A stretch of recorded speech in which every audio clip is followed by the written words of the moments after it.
नमस्कार, आप देख रहे हैं 24 आवर्स टुडे न्यूज़ और मैं हूं आपका दोस्त और होस्ट मुराद डोसानी। फिर से एक बार आज की कहानी लेकर।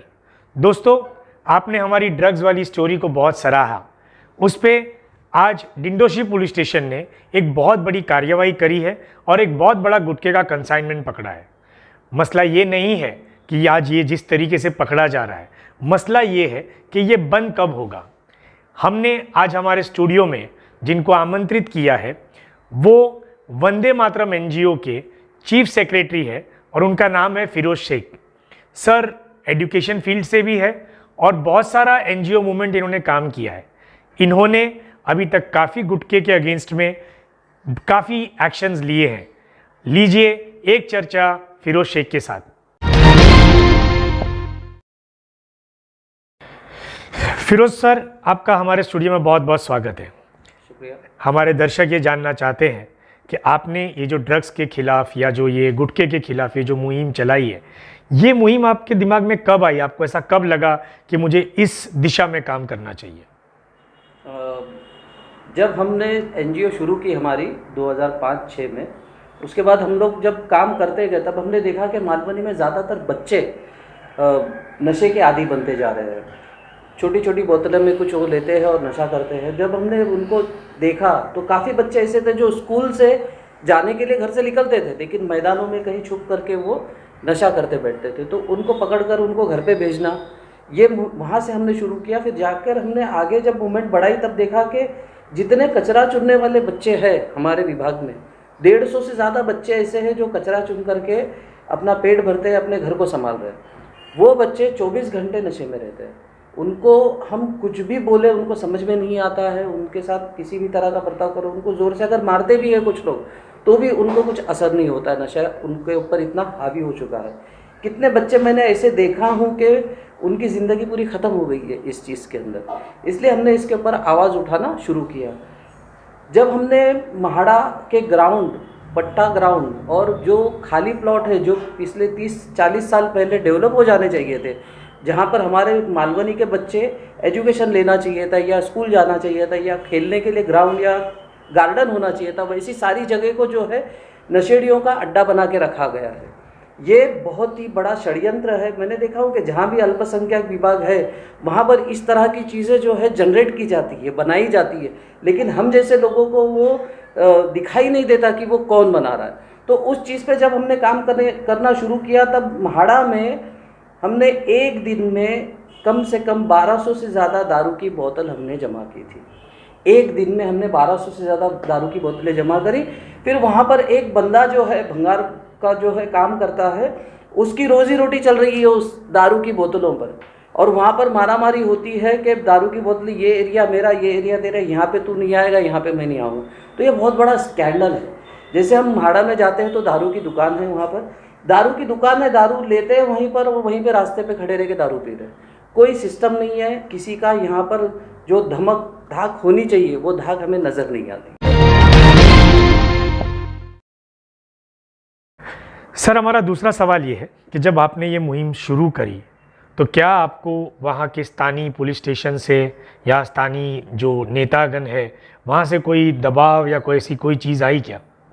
नहीं, मुझे कहीं से कोई किसी तरह का दबाव नहीं आया। तो आपको वहाँ से फिर कोई सहायता मिली जब आप ये मुहिम चला रहे थे और इतने सारे लोगों को आप रोक रहे थे ऐसा कार्यभार करने के लिए, तो आपको ऐसी कोई सहायता मिली उनकी तरफ से?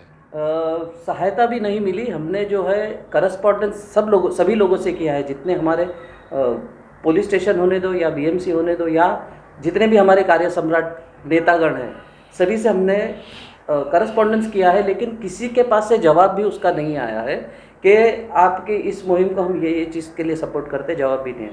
बाकायदा हमने मालवनी की पूरी लिस्ट बनाई है, कितने कितने जगह पर ये सारी चीज़ें चलती है, नशे के करते हुए लोग बैठे हुए हैं। जो चीज़ 35-40 साल पहले डेवलप हो जानी चाहिए थी उसकी पूरी लिस्ट है हमारे पास। 40 से ज़्यादा ऐसी जगह है मालवनी में जो पिछले 30-40 साल पहले डेवलप हो जानी चाहिए थी, लेकिन उसको डेवलप करने से रोका जा रहा है। सर, आपने जो ये मुहिम स्टार्ट करी, आपने यहाँ तक अभी आप पहुँचे हो, इसी मुहिम को आप आगे कैसे ले जाना चाहते हो या आपकी सोच क्या है?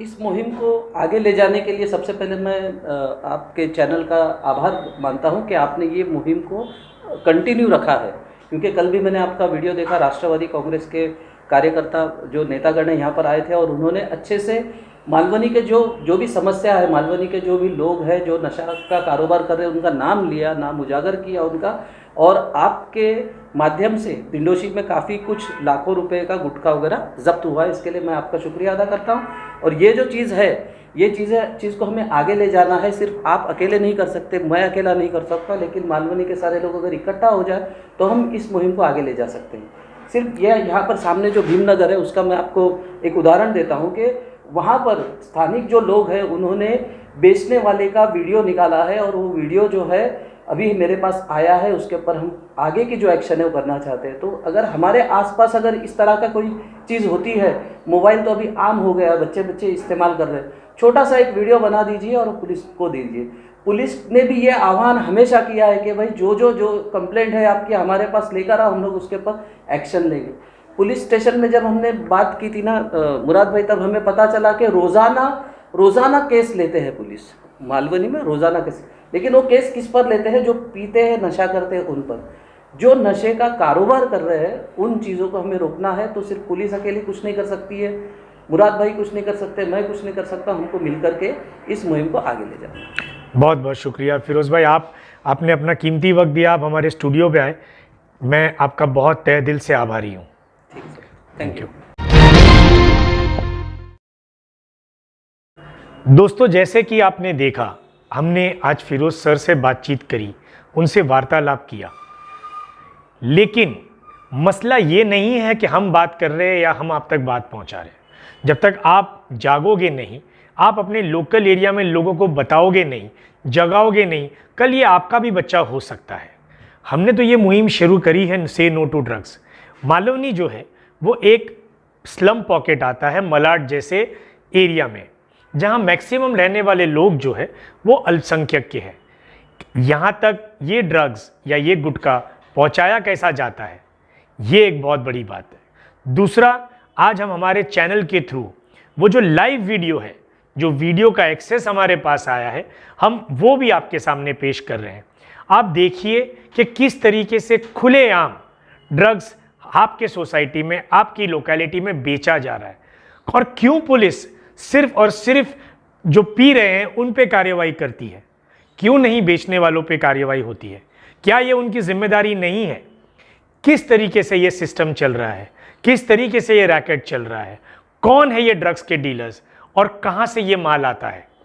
पहले भी मैंने कहा है कि ये माल अगर कहीं बाहर से आ रहा है तो वो कैसे आ रहा है? हम सबको जागने की ज़रूरत है। आज यहाँ का गरीब बच्चा है, चाहे वो छोटे छोटे कचरे उठाने वाला हो या वो जो बिल्कुल कारोबार नहीं है, ये बच्चा कल आपका भी हो सकता है। एमडी, कोकेन, ये ड्रग्स हर घर तक पहुंच गए हैं। यंगस्टर्स खराब हो रहे हैं, पूरी जनरेशन खराब हो रही है।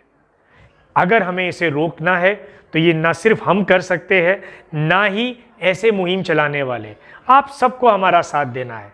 प्लीज़ आप हमारा साथ दीजिए, और कहीं भी आपको ऐसा कोई दिखे, आप तुरंत हमें कॉल करिए, हम उसे एक्शन लेंगे।